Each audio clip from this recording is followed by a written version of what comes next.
Palavra da Verdade, com Hernandes Dias Lopes. Irmãos amados, nós vamos então abrir a Palavra de Deus no Evangelho de Jesus Cristo, conforme o registro de Lucas. Lucas capítulo 11. Como nós não vamos hoje fazer uma exposição de um texto específico, mas fazer um levantamento e um apanhado no Evangelho de Lucas, nós leremos apenas o versículo 1, para dar a temática que vamos desenvolver neste momento. Então, Lucas capítulo 11, verso 1, por favor. Se você tem a mesma versão que a minha, atualizada, leia comigo, por gentileza. De uma feita, estava Jesus orando em certo lugar.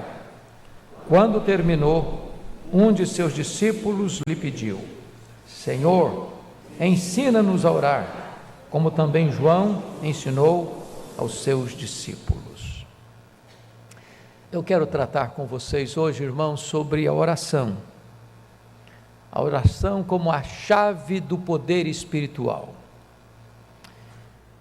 Vocês todos familiarizados com a palavra de Deus, têm plena consciência que o Evangelho de Lucas é o mais distinto dos evangelhos sinóticos, Mateus, Marcos e Lucas. Isso porque Lucas é o único autor do Novo Testamento gentio, todos os demais são judeus. Lucas é o único evangelista que tinha formação superior, ele era médico. À luz da introdução, tanto de Lucas quanto de Atos, somos informados que Lucas era um historiador. E mais, Lucas é um homem que tinha vasto conhecimento da geografia da época, porque fez várias viagens missionárias com o apóstolo Paulo, tanto na Europa quanto na Ásia, dando a ele especial assistência na sua segunda prisão em Roma. Lucas é o evangelho que dá maior ênfase sobre a atuação do Espírito Santo na vida e no ministério do Senhor Jesus Cristo. Por exemplo, é Lucas quem destaca a ação do Espírito Santo na concepção de Jesus. É Lucas quem destaca a ação do Espírito Santo no batismo de Jesus, na preparação para o seu ministério. É Lucas quem destaca que Jesus é impelido para o deserto pelo Espírito para ser tentado pelo diabo e vencê-lo ali no deserto. É Lucas quem nos informa que Jesus dá início ao seu ministério na Galileia, entrando na sinagoga de Nazaré e afirmando que o Espírito Santo está sobre ele, ungindo-o para pregar, para ensinar e para libertar e curar os enfermos. Portanto, Lucas é o evangelista que mais destaca o ministério de oração de Jesus. Todos vocês sabem que Lucas tem como grande propósito retratar, enfatizar a humanidade perfeita de Cristo. Lucas é o varão perfeito que atingiu a estatura plena, e o nosso papel é chegarmos também à semelhança de Cristo, a essa estatura do varão perfeito. E Lucas certamente pesquisa sobre a vida de oração da igreja primitiva. Por que a igreja primitiva orava com tanta intensidade? Ao pesquisar isso, e Lucas descreve no início do seu evangelho, e descreve no início de Atos, que seu trabalho é fruto de uma pesquisa exaustiva, ele descobre que a igreja primitiva aprendeu a orar com Jesus. Então Lucas vai mostrar para nós que Jesus, sendo um homem perfeito, ele era um homem de oração. O homem que agrada a Deus é um homem de oração. E Lucas dá tamanha ênfase nesta magna verdade, que ele destaca 11 momentos no Evangelho de Lucas, onde Jesus está orando, enquanto Mateus só destaca 4 vezes, e Marcos só destaca 4 vezes, e Lucas destaca esse mesmo fato 11 vezes. Se não, vejamos, Jesus está orando, por exemplo, no seu batismo, só Lucas registra que ele estava orando. Por exemplo, Lucas 5,16, Jesus se retira para o deserto para orar, quando a multidão procura ouvi-lo. Lucas 6,12, Jesus ora uma noite inteira, antes de escolher os 12 apóstolos. Depois, Lucas 9,18, Jesus ora a sós com os seus discípulos, antes de perguntar para eles quem eles pensavam que ele era. Em Lucas 9, 28 e 29, Jesus ora num alto monte, na chamada experiência da transfiguração. Em Lucas 11, 1, o texto lido, foi exatamente a vida de oração de Jesus que desperta neles o pedido: Senhor, ensina-nos a orar. Lucas 22, 32, Jesus ora por Pedro, que era um líder, para que Satanás não o enredasse na sua peneira. Lucas 22, 40, Jesus ora no Getsemane e insiste com os seus discípulos para que eles orassem também, para não caírem em tentação. Lucas 23, 34, Jesus ora na cruz, dizendo: Pai, perdoa-lhes, porque não sabem o que fazem. E Lucas encerra o seu evangelho, Lucas 23, 46, registrando a última oração de Jesus: Pai, nas tuas mãos entrego o meu espírito. Portanto, Lucas é o evangelista que retrata para nós, de maneira eloquente, a vida de oração de Jesus. Ora, irmãos, se Jesus foi o homem perfeito e se ele foi um homem de oração, então a igreja precisa aprender a orar. Não há poder sem oração, irmãos. Não há vida plena sem oração. Não há vigor espiritual sem oração. Não há crescimento saudável da igreja sem oração. Não há testemunho do evangelho eficaz sem oração. E eu gostaria então que nós, à luz do evangelho de Lucas, pudéssemos observar princípios de oração que Jesus vai compartilhar conosco. É preciso passear um pouco pelo evangelho de Lucas e vamos começar lá no capítulo 3, versos 21 e 22. Por gentileza, abra comigo. Lucas 3, 21 e 22. Aqui nós encontramos o princípio da capacitação. Está escrito: e aconteceu que, ao ser todo o povo batizado, também o foi Jesus. E estando ele a orar, o céu se abriu, e o Espírito Santo desceu sobre ele em forma corpórea como pomba. E ouviu-se uma voz do céu: Tu és o meu filho amado, em ti me comprazo. Chama atenção para esse fato. Por que Jesus orou? Primeiro, os céus se abriram. Segundo, o Espírito Santo desceu. Terceiro, o Pai falou: Este é o meu filho amado, nele eu me comprazo. E aí você começa a perceber que aqui dá-se início ao ministério público de Jesus. E Jesus, para começar o seu ministério público, começa orando. E porque começou orando, ele recebe a capacitação do Espírito Santo. Todos os outros evangelistas, Marcos e Mateus, registram o batismo de Jesus. Mas só Lucas enfatiza que ele está orando. Os céus se abrem, o Espírito Santo desce e o Pai fala em resposta à oração de Jesus. E vocês percebem que a oração de Jesus aqui é uma pista dupla, porque ele se deleita no Pai em oração, o Pai responde: Eu me deleito em ti, meu filho, porque você está me buscando em oração. A maior importância da oração não são as súplicas que fazemos de pedidos de necessidades pessoais. O maior ponto e o ponto mais alto da oração é que por meio dela você tem comunhão, você tem intimidade, você tem prazer, você tem deleite em Deus.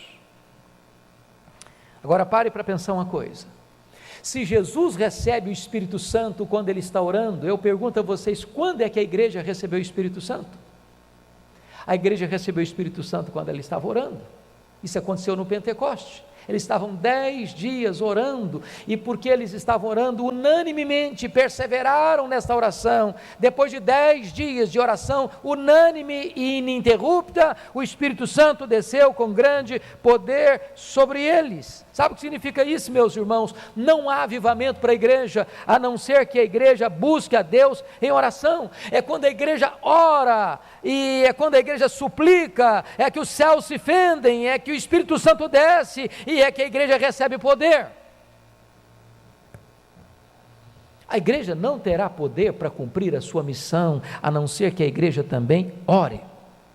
A igreja não terá poder para enfrentar os grandes desafios que o mundo apresenta a ela, ou não encantará poder para enfrentar os embates com o próprio Satanás, a não ser que a igreja ore, porque sem oração não tem revestimento de poder, e sem revestimento de poder não tem testemunho eficaz. Eu quero dizer para você que o Pai se deleitará em você, na medida em que você se deleitará nele, através de uma vida de oração. Esse é o primeiro princípio que aprendemos com Jesus. Vamos ao segundo princípio.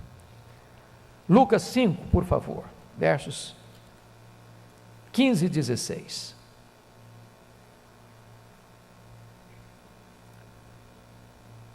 Está escrito: porém o que se dizia a seu respeito cada vez se divulgava, e grandes multidões afluíam para o ouvir e serem curadas de suas enfermidades.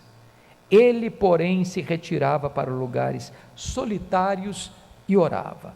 O princípio aqui, irmãos, é o princípio da prioridade da oração. É quase incompreensível para nós esse texto. No momento em que as multidões procuram Jesus, e o texto diz grandes multidões, afluíam para ouvirem, para serem curadas de suas enfermidades, e você não pode alegar que eram apenas necessidades imediatas, porque elas procuram primeiro para ouvir, e só então para serem curadas, que Jesus deixe essas multidões e vá para um lugar solitário para orar. Jesus era um pregador, e todo pregador tem desejo de se dirigir às pessoas, de pregar para as pessoas, mormente quando tem grandes multidões. E Jesus, curiosamente, ao ver que grandes multidões vêm para ouvi-lo e para serem curadas, ele deixa essas grandes multidões e vai orar às madrugadas, à noite, sozinho, em lugar solitário. O que ele está nos ensinando? Nos ensinando uma verdade revolucionária, que buscar a Deus em oração é mais importante do que sucesso no ministério. O que Jesus está nos ensinando, que Deus vem antes das pessoas. O que Jesus está nos ensinando é que se nós não priorizarmos a Deus em oração, nós não teremos virtude, nós não teremos poder para nos dirigirmos às multidões. Quando você começa a entender, meus amados irmãos, que o ministério de Jesus nos ensina isso, porque logo no versículo 17, você vai conferir, é quando ele desce desta noite de oração, que está escrito: e o poder do Senhor estava com ele para curar. Ele era um homem perfeito, e como tal precisava do revestimento do poder do Espírito Santo, e é porque ele ora, é que ele recebe poder para curar. Ele não vai atender às necessidades das multidões, está nos ensinando ele, e nós não atenderemos às necessidades das multidões, se nós não priorizarmos Deus primeiro, se a oração não vier em primeiro lugar na nossa vida. Se você observar, não há registro em Lucas de que os discípulos estão orando,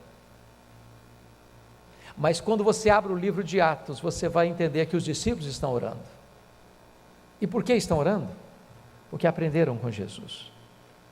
E quando você vai para examinar a vida dos apóstolos, você vai perceber lá que os apóstolos tomaram uma decisão quanto a nós nos consagraremos à oração e ao ministério da palavra. É curioso, porque o texto não está escrito quanto a nós nos consagraremos ao ministério da palavra e à oração, mas está escrito quanto a nós nos consagraremos à oração e ao ministério da palavra. Será que essa ordem é por acaso? Será que há um propósito de Deus em colocar oração e depois ministério da palavra? Eu pergunto a vocês, o que é mais importante, a pregação da palavra ou a oração? Quem poderia dar uma resposta satisfatória a essa pergunta? E eu confesso a vocês, que a resposta mais sábia que eu já ouvi a essa pergunta, foi dada por um homem de Deus,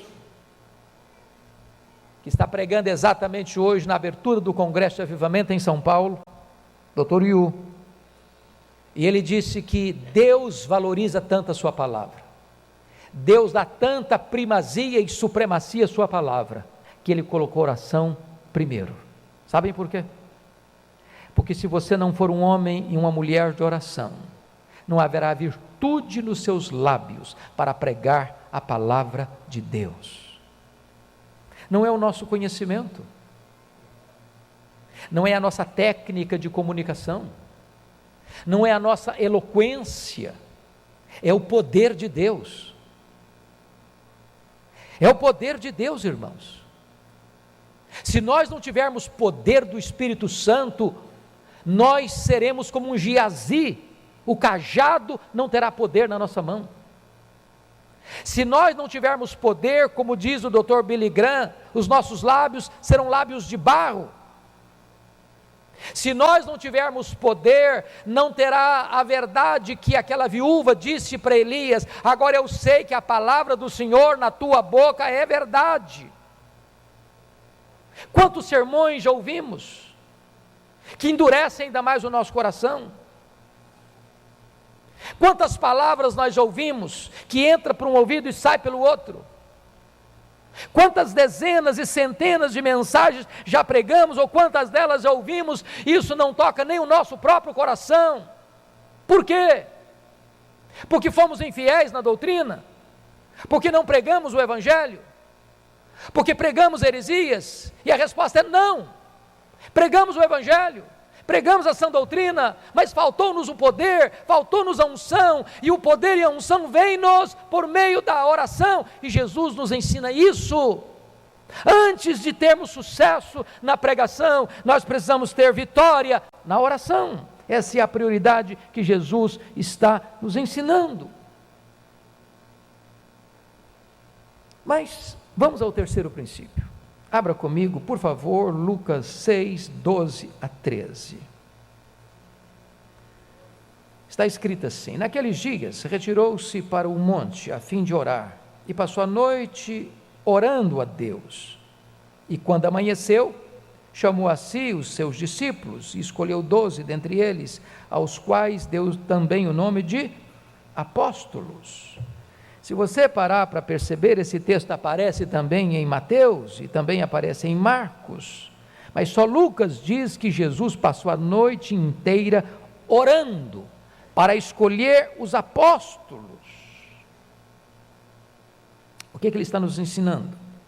Aqui é o princípio da dependência de Deus. Há no texto original, no verso 12, uma expressão que só aparece aqui em toda a Bíblia, quando usa-se a expressão, retirou ele para o monte a fim de orar. A ideia aí é a oração de Deus. Oração é algo que você faz para Deus, mas quando Lucas, diferente dos outros textos, fala de uma oração, ele fala dessa oração aqui como oração de Deus. Ela só aparece aqui, essa expressão. E desta forma, o que Jesus está nos ensinando, irmãos, é que ele está completamente rendido ao propósito e à vontade de Deus para escolher os líderes da igreja, e liderança é essa que haveria de ser a pedra, o fundamento da igreja. Cristo é a pedra de esquina, mas a igreja está edificada sobre o fundamento dos apóstolos, e esta decisão ele toma numa total dependência de Deus em oração. É curioso que hoje, quantas vezes as pessoas querem orar, determinando para Deus o que Deus deve fazer.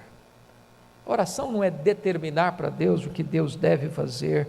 Oração é você submeter-se à completa orientação de Deus e às decisões de Deus e às determinações de Deus para a sua vida.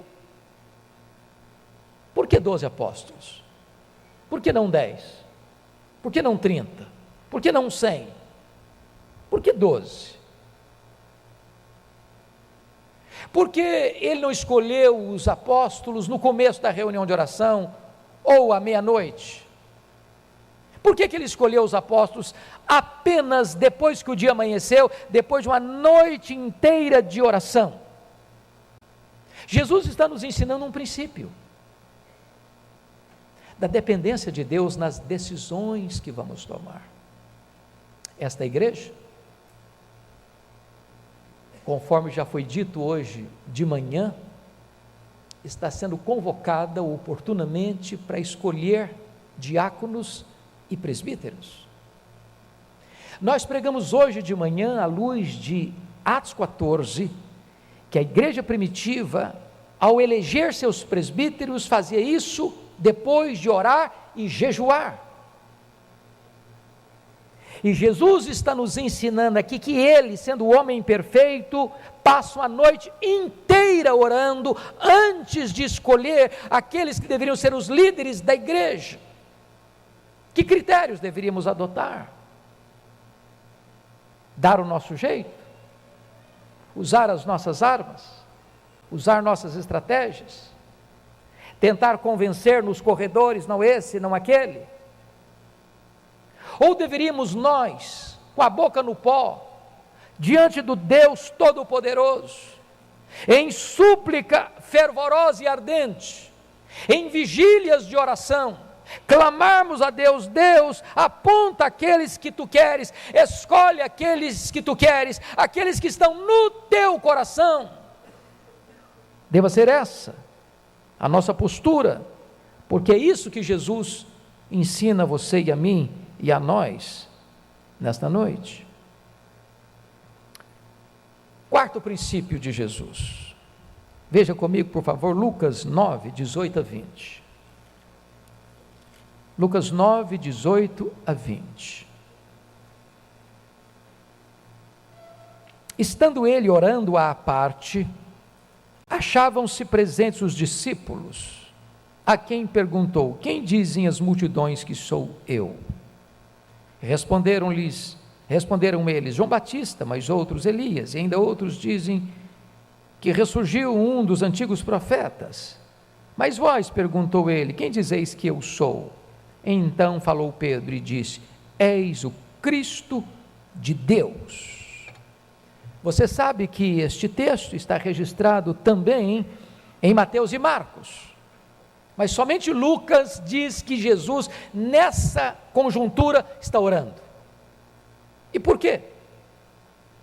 Se você perceber, Jesus está orando exatamente no momento em que ele vai fazer a mais importante pergunta aos discípulos: o que é que o povo está pensando a meu respeito? E também orando para perguntar a eles: e vocês, o que pensam de mim?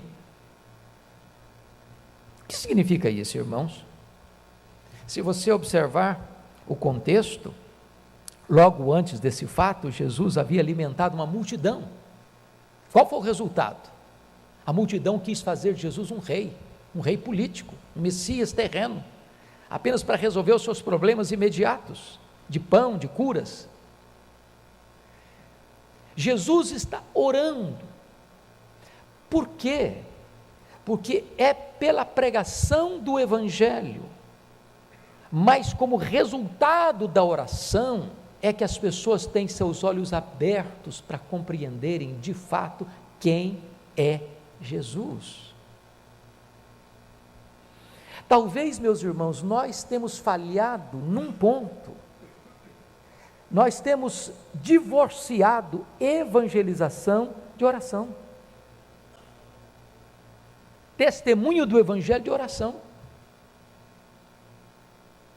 E se você ler à luz do ministério de Jesus e do livro de Atos, a igreja ora e a igreja prega, e o Espírito Santo toca o coração.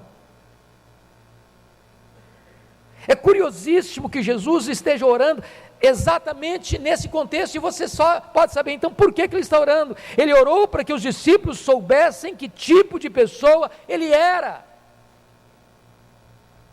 E tanto é fato que quando Pedro diz, tu és o Cristo de Deus, ou tu és o Cristo, filho do Deus vivo, Jesus diz para ele, não é você que entendeu isso por você não, Pedro, você só entendeu isso porque o Pai me revelou para você, e o Pai me revelou para você, em outras palavras, em resposta à minha oração, Pedro. Irmãos amados, entendamos isso. Se nós quisermos ver pessoas convertidas, se nós quisermos ver pessoas entendendo quem é Cristo, tirando as vendas dos olhos, o tampão dos ouvidos, tocando o coração, nós precisamos pregar, mas nós precisamos orar para que Deus toque o coração dessas pessoas. Esse é o princípio que Jesus está nos ensinando. Pense comigo, por que pessoas vão à igreja? Dia após dia, semana após semana, mês após mês, ano após ano, e não conhecem pessoalmente a Cristo. Para que uma pessoa confesse a Cristo, irmãos, é necessário que a igreja ore e que a igreja pregue. Se nós não entendermos isso, irmãos, nós não experimentaremos as maravilhas divinas na nossa ação evangelizadora, na nossa ação missionária. Observe comigo os campos missionários, estude a história dos missionários, estude a história das missões, estude a história dos reavivamentos, e vocês verão isso acontecendo em todos os lugares. Os missionários oraram, os missionários atravessaram noites de oração, e os missionários pregaram, e em resposta à oração e à pregação, os corações se derreteram. A nossa pregação, irmãos, não terá poder se não houver oração. Não é a metodologia, não é aprender mais um método de evangelismo que vai resolver o problema. O que nós precisamos, na verdade, é de uma vida de oração, é de uma vida de poder, é de coragem e intrepidez do Espírito para pregar, e de repente o coração inflamado pela oração, no fogo do altar da oração, esta palavra arderá nos corações. Você sabe que o diabo usa 2 métodos para tentar barrar uma igreja. O primeiro método que o diabo usa para barrar uma igreja é distorcer a palavra.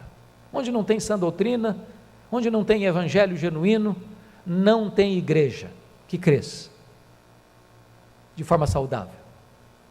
Mas a outra mania, outra forma do diabo tentar atrapalhar uma igreja é matar a vida de oração dessa igreja. Aí você prega, mas é uma pregação mecânica. Aí você prega, mas não tem virtude do Espírito Santo. Como dizia Lutero, sermão sem unção endurece o coração. Como dizia E.M. Bounds, homens mortos tiram de si sermões mortos, e sermões mortos matam. Irmãos, a igreja precisa orar pelos pregadores, pelos pastores, pedindo a Deus que nós, pastores, sejamos um graveto seco a pegar fogo, o fogo do Espírito, que o púlpito seja uma fogueira acesa. Se não houver oração nos bancos, não haverá poder nos púlpitos. Jesus está nos ensinando esse princípio, meus irmãos. A igreja precisa redescobrir a alegria, o prazer, o entusiasmo da oração, das vigílias de oração, das horas de choro na presença de Deus, buscando o revestimento de poder. Quinto princípio. Confira comigo, Lucas 9, 28.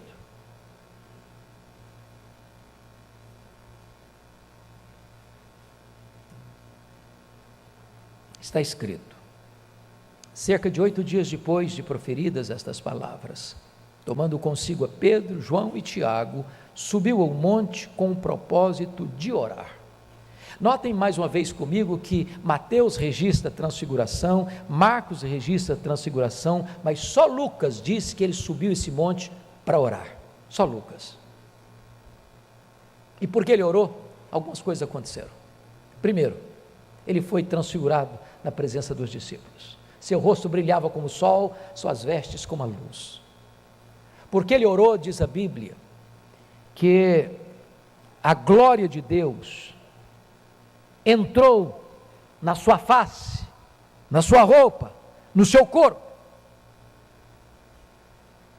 E algumas coisas acontecem como resultado da sua oração. Primeiro, Moisés e Elias aparecem em glória conversando com ele, falando da sua partida para Jerusalém, falando da sua morte na cruz em Jerusalém. E é curioso, irmãos, que quando Moisés e Elias estão ali em glória, vocês sabem disso, Pedro, sem saber o que estava falando, disse assim: bom este lugar, vamos fazer o seguinte, vamos fazer 3 tendas, ele pensando que estava no controle da situação, sem saber o que falava. Uma será tua, outra será de Moisés, outra será de Elias. Só que Pedro está cometendo um gravíssimo problema aqui. Ele está comparando e equiparando Jesus ao representante da lei, Moisés, e ao representante dos profetas, Elias. Primeiro, porque Jesus orou, ele não precisou se defender. Porque Jesus orou, o Pai o defendeu, envolvendo-os numa nuvem, e trovejando desde os céus para dentro da nuvem: este é o meu filho, o meu eleito, a ele ouvi. Sabe o que Jesus está nos ensinando, irmãos? Nós não precisamos nos defender, nós precisamos orar, porque quando nós oramos, Deus nos defende. Segundo, porque Jesus orou, o Pai o capacitou antecipadamente para enfrentar a cruz. A agenda tratada ali naquele monte foi a partida para Jerusalém, a cruz, que seria o nosso êxodo, a nossa libertação. De que maneira Jesus, o Pai o preparou antecipadamente, trazendo-lhe lampejo da glória, da mesma glória que ele tinha com o Pai antes da fundação do mundo. E desta maneira, quando Jesus desce deste monte, ele mostrava no seu semblante que ele estava indo para Jerusalém. Ele desce pronto a obedecer, porque o Pai o havia preparado antecipadamente para enfrentar o Calvário. É quando você ora, é que Deus prepara você para os grandes embates da vida. Mas ainda, é porque Jesus orou, é que o Pai confirmou Jesus para os seus discípulos: este é o meu filho, a ele ouvi. E diz a Bíblia que quando a nuvem foi embora e os discípulos acordaram porque estavam tomados de medo, ninguém mais viram senão a Jesus Cristo, a Jesus Cristo. Amados irmãos, este é um princípio que Jesus está nos ensinando, o princípio de que Deus nos defende e Deus nos prepara para os grandes embates da vida, quando nós temos uma vida de oração. Sexto princípio, por favor, confira comigo Lucas 22. Lucas 22, 31 e 32. Está escrito: Simão, Simão, Eis que Satanás os reclamou para vos peneirar como trigo. Eu, porém, roguei por ti para que a tua fé não desfaleça. Tu, pois, quando te converteres, fortalece os teus irmãos. Amados irmãos, vamos entender o que está acontecendo aqui. Pedro era um líder. Pedro foi um grande líder. Mesmo antes da sua queda e depois da sua restauração. O que é liderança? Liderança é influência. Um líder influencia outras pessoas. Liderança não necessariamente é formal. Não é apenas por ocupar este ou aquele cargo, ou esta ou aquela função, na igreja ou numa empresa ou em qualquer outro lugar do mundo. Líder é algo inato, uma liderança que Deus dá, e um líder influencia ou para o bem ou para o mal. Talvez por esta causa Satanás tivesse tanto interesse em cirandar com Pedro, peneirar Pedro. E Jesus está orando por ele, para ele não cair nos laços de Satanás.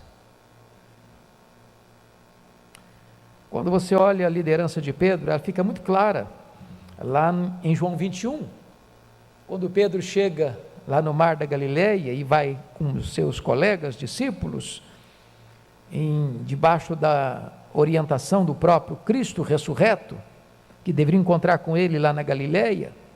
Ao chegarem lá, não encontram Jesus, e Pedro disse assim: eu vou pescar. E porque ele era um líder, e líder é quem influencia, os outros disseram: pois nós vamos contigo. Sabe o que Jesus está me ensinando aqui, a você e a mim? Nós devíamos orar pelos líderes. Sabem por quê? Porque não tem líder neutro. Um líder é uma bênção ou é um problema. Ou ele leva gente para perto de Deus, ou ele afasta pessoas de Deus. Nós devíamos orar mais pelos líderes. É isso que o Senhor Jesus está fazendo aqui, orando por Pedro,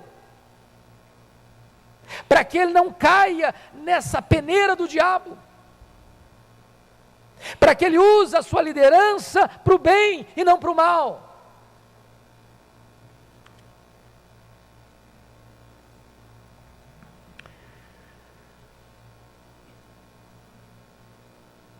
Penúltimo princípio, Lucas 22, 39 a 46, você vai encontrar aqui algo sublime. Lucas 22, Jesus está no Getsêmani, e Jesus já havia dito para os seus discípulos, no versículo 40, orai para que não entreis em tentação. Mas se você perceber, no versículo 41, ele pessoalmente, individualmente, solitariamente, se afasta e de joelhos orava. E a sua oração foi desta maneira: Pai, se quiseres, passe de mim este cálice, contudo não se faça a minha vontade, e sim a tua. E então diz que apareceu um anjo do céu para o confortar, e estando ele em agonia, orava ainda mais intensamente. E aqui algumas coisas precisamos entender. Jesus está ensinando o princípio aqui da entrega incondicional. Chama a sua atenção para esse ponto. Aqui no Getsêmani é que a maior batalha da humanidade se travou. Sabem por quê, irmãos? A angústia de Jesus não foi na cruz. Não consta nos registros bíblicos que Jesus ficou angustiado na cruz. A angústia de Jesus foi no Getsêmani. É aqui que ele compartilha com os seus discípulos: ficai comigo, Pedro, Tiago e João, ficai comigo. A minha alma está profundamente triste até a morte.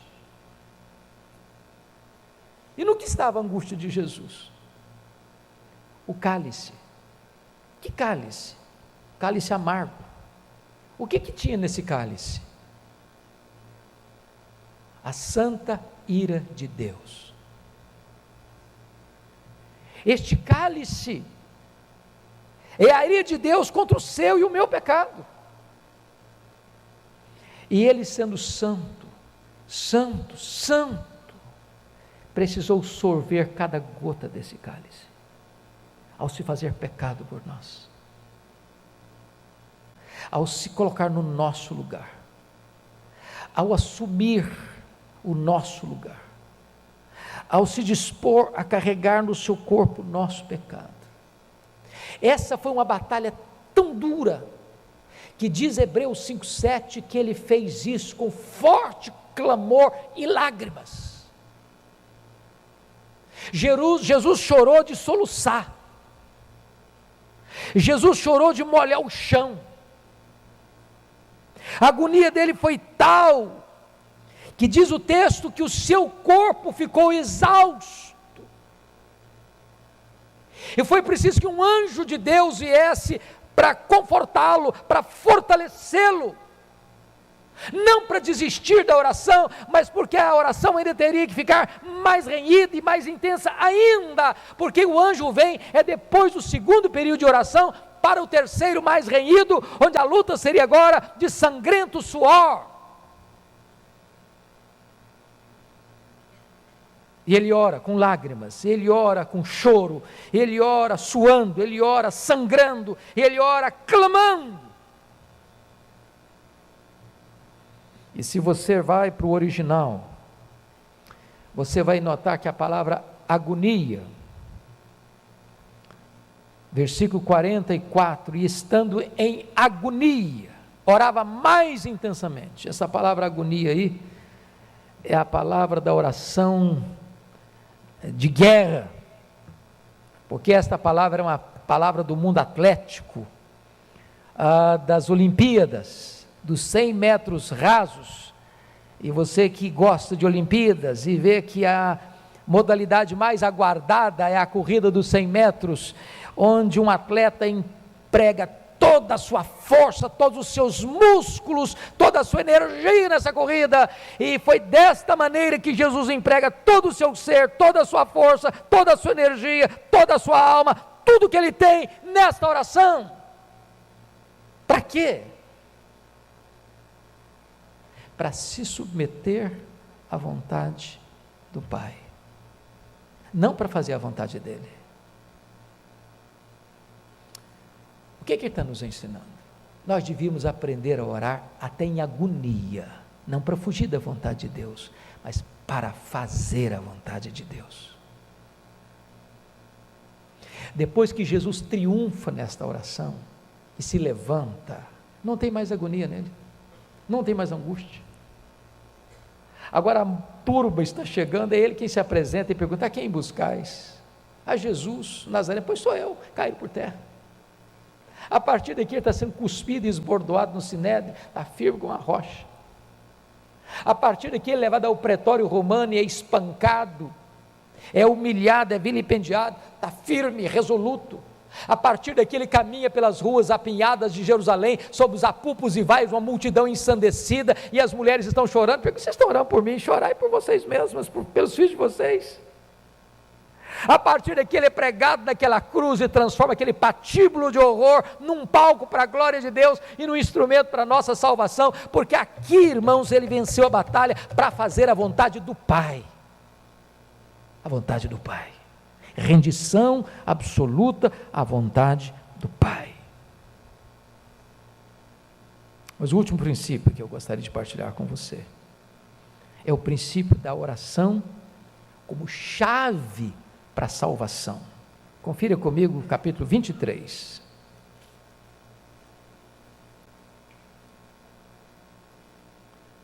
Verso 34.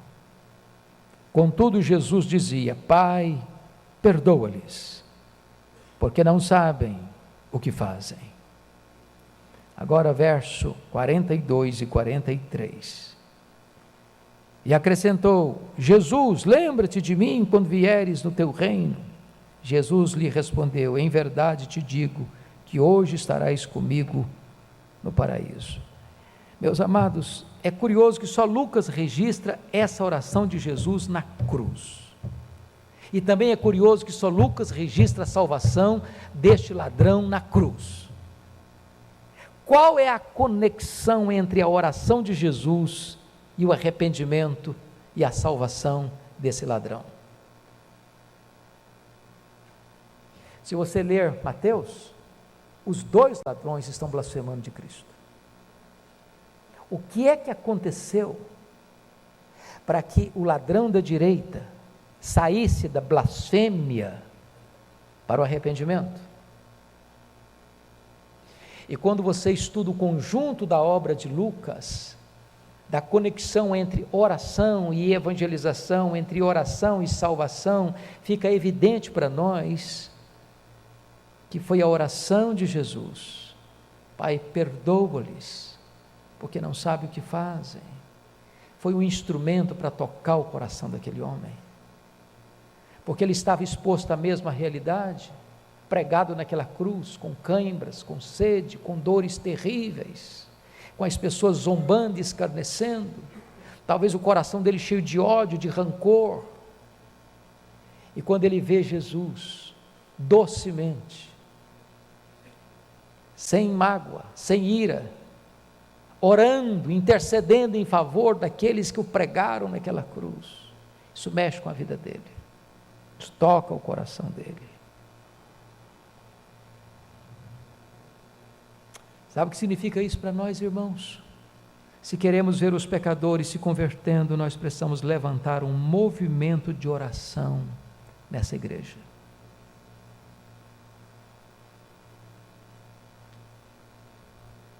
Talvez você diga: pastor, mas nós vivemos no século 21. Tem gente aqui nessa igreja que trabalha 3 expedientes por dia. Eu sou um deles.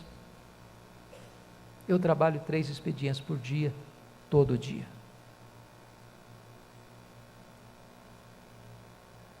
Mas a Bíblia diz que Jesus não tinha tempo nem para comer, mas ele tinha tempo para orar. Há poucos dias recebi uma mensagem, salvo o melhor juízo, do Dr. John Piper, e ele disse que no dia do juízo, as redes sociais provarão que as pessoas deixaram de orar, não por falta de tempo, porque em média o brasileiro acessa o seu telefone celular 150 vezes por dia.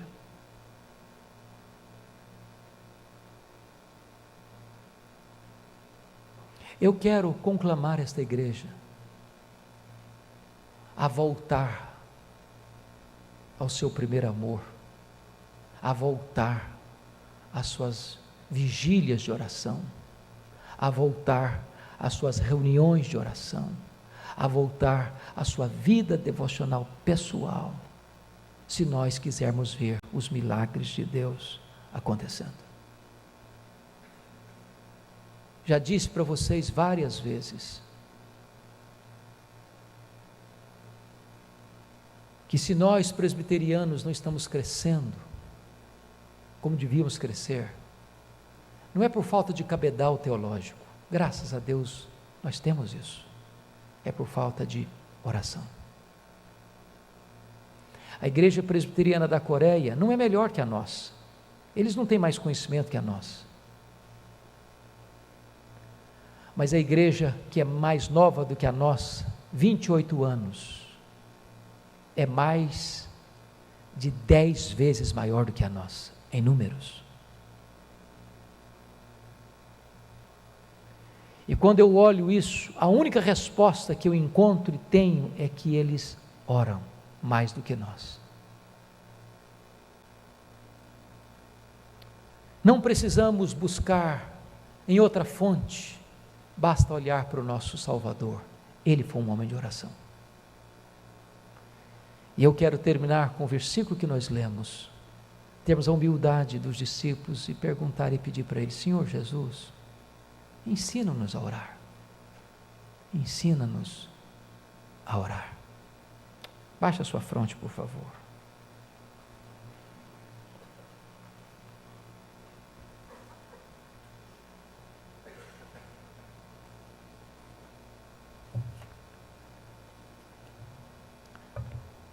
Eu tenho visto, irmãos, em muitos lugares deste país, coisas lindas de Deus acontecendo. Lindas. Igrejas crescendo, igrejas sendo plantadas, corações se quebrantando. E onde vejo isso, eu vou procurar saber por quê. O que está acontecendo? E sem exceção, todo lugar, a resposta é a mesma. O povo foi despertado para a oração. Adolescentes orando, crianças orando, jovens orando, casais orando, presbíteros orando, diáconos orando, líderes orando, membros de igreja orando. Eu queria desafiar você, meu irmão, a ter você sua vida devocional. Você não é o que você sente, você não é o que você fala, você nem é o que você promete, você é o que você faz. Você não é tão ocupado a ponto de não poder tirar 15 minutos do seu dia para trancar a porta do seu quarto ou do seu escritório, para dobrar os seus joelhos e buscar a Deus. E nós veremos o fruto disso, a resposta disso. Deus mudará a nossa sorte. Que Ele nos abençoe. Pai amado, a Tua palavra nos desafiou. E nós queremos Te pedir que Tu nos ajudes a aprender com Jesus a orar. Ensina-nos a orar. Muda a nossa vida, muda a nossa história, restaura a nossa sorte. E dá-nos deleite e prazer na vida de oração. Manifesta a Tua glória e o Teu poder, Senhor, na vida do Teu povo, para que este povo ore pelos seus pastores, para que este povo ore pelos seus líderes, para que este povo ore, para que haja salvação nesta casa, para que este povo ore, para ver os Teus sinais acontecendo aqui, para que este povo veja, ó Deus, a manifestação do Teu poder neste lugar e através deste lugar. Assim oramos em nome de Jesus. Amém.